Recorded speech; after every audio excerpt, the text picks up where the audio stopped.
Madami akong horror story, pero hindi ako yung nakakita. So parang yung kasama ko lagi yung nakakakita. Nakakaramdam lang ako ng parang mabigat yung pakiramdam ko sa buong place or like tiyatayuan ako ng balahibo, ganun lang. But si mama ko kasi may third eye siya. So laging lagi siya nakikita ng mga ghost, ganyan. One time, we were watching Step Up ng madaling araw. Bumibili pa kami ng CD sa labas, ganyan. So, we were watching Step Up. Madaling araw na siya. So, ayun yung bonding namin dalawa. And then, syempre, nood-nood, ganyan-ganito. Tapos, kinabukasan, bigla na lang sinabi sa akin ng mama ko, eto kasi yung TV, tapos eto yung sala, tapos dito daw, may nakatingin daw sa amin, nakatayo lang, tapos pugot ulo. Sabi ko, buti na lang di niya sinabi sa akin kasi matatakot talaga ako as in. And then doon kasi sa house namin, meron kasi kaming tinatawag doon na parang alaga namin. Pero hindi sila nananakit para bate. Umiikot-ikot siya sa bahay. Like, nagpapakita siya sa kahit na sino doon. Kasi parang silhouette lang siya ng malaking tao na lalaki. Basta malaki siya, tapos makikita mo yung silhouette niya, paikot-ikot lang siya sa bahay. Pero ako, wala pa talaga akong nakikita na talaga yung ako talaga yung makakakita. Feeling ko talaga sisigaw ko. Pag ganun nangyari. Anyways, yun lang po. Personally din, actually parang wala eh. Hindi nila ako nilalapitan. Di ba kasi sabi nila pag naniniwala ka sa may multo, charot.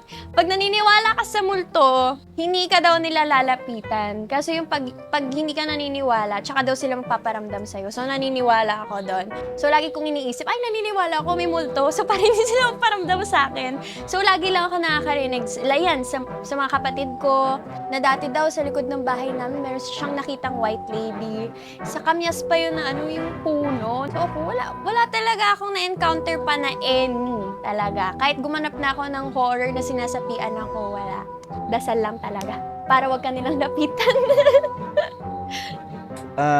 Ako hindi naman masyado, hindi pa ako nakakita ng multo or what, ng aswang.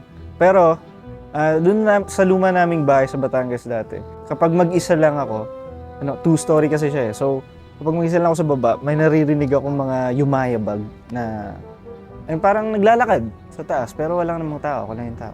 Ito pala, dun din sa same bahay na yon sa Batangas, may one time na nagising, lahat kami nandun, nagising kaming lahat, kasi parang sa bubong na mismo to sa bubong mismo sa yero, parang may naglalakad, tas parang may napagaspas na malaking pakpak, parang malaking ibon or what.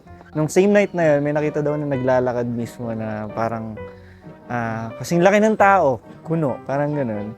Tapos, nung gabing yun mismo, nilabas namin yun, tiningnan namin kung ano yun. Yung mga pinsan ko, as in, umikot pa dun sa bahay.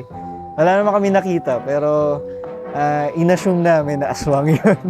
Ewan ko kung ano yun, nung gabing yun. Pero, ayun, medyo natakot kami nun. Kasi bata pa kami nun eh.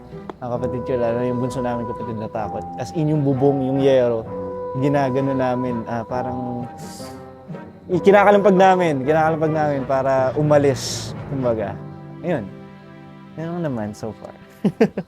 Siguro first ever encounter ko ng medyo natakot ako is nung meron kami retreat sa high school ko dati, and then sa retreat house kasi namin meron kaming pet na dog. Tapos nung natutulog na kami, tahol siya ng tahol. Tapos nung inaya ko yung kaklase ko, sabi ko, ano kaya nangyayari doon kay Almond? Kasi si Almond, pangalan nun Almond eh. Tapos, di bumaba kami, kumuha kami yung tubig. Nakita namin si Almond, nasa may pintuan, tas tahol ng tahol. Pero wala namang tao. Tas, nung nakita ko, tinawag ko yung kaklase ko, tinuro ko yung si Almond. Sabi ko, nakakatakot to kasi hindi natin makita yung tinatahulan niya. Tapos ayun, tumakbo na kami pabalik. Hindi na namin in-explore kasi takot na takot talaga kami. Baka mapagalitan pa kami ng mga teacher. Kaya ayun, kinimento na lang namin sa mga kaklase namin. Tapos tinakot namin sila. Yun lang. Wala ako actually horror stories, pero feeling ko may sumunod sa akin sa bahay. Galing siya sa school. Hindi, pero kasi dati talaga may kapre dun sa bahay namin. Tapos parang isang gabi natutulog ako. Walang ceiling yung bahay namin dati. Talagang purong yero lang talaga siya. So nakahiga ako dahil gano'n. Tapos maya-maya may naglalakad sa bubong. Tama ba yon, be? Sobrang bigat ng paa. So feeling ko kapre. Feeling ko nanliligaw sa akin yung kapre nung time na yun. Kaya yun yung horror story ko. Tapos sa yun, naging kami. Sorry. So, eto na nga. Ito yung mga horror encounters and memories ko. Kasi, nung medyo bata ako, medyo nakakakita ako ng multo. And kasi nakatira ako sa Baguio.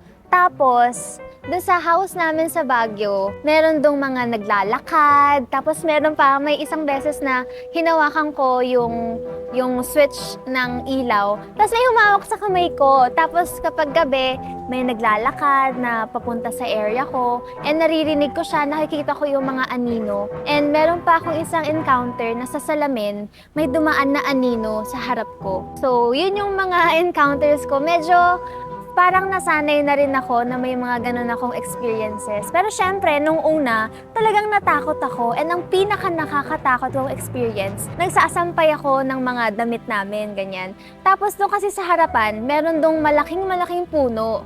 Tapos, pagtingin ko doon, merong nakatingin na red eyes na lalaki na sobrang itim niya. Tapos red na red yung mata niya. Tapos nagkatinginan talaga kami, as in eyes to eyes talaga. Tapos natakot na ako ng bonggang-bongga. So bumaba na ako, iniwan ko na yung mga sinampay ko. Tapos ayun, sinabi ko sa family ko. Pero ayun, nasanay na rin naman kasi ako na parang hindi na ako sobrang natatakot, na hindi na ako naapektuhan masyado. Ayun, yeah.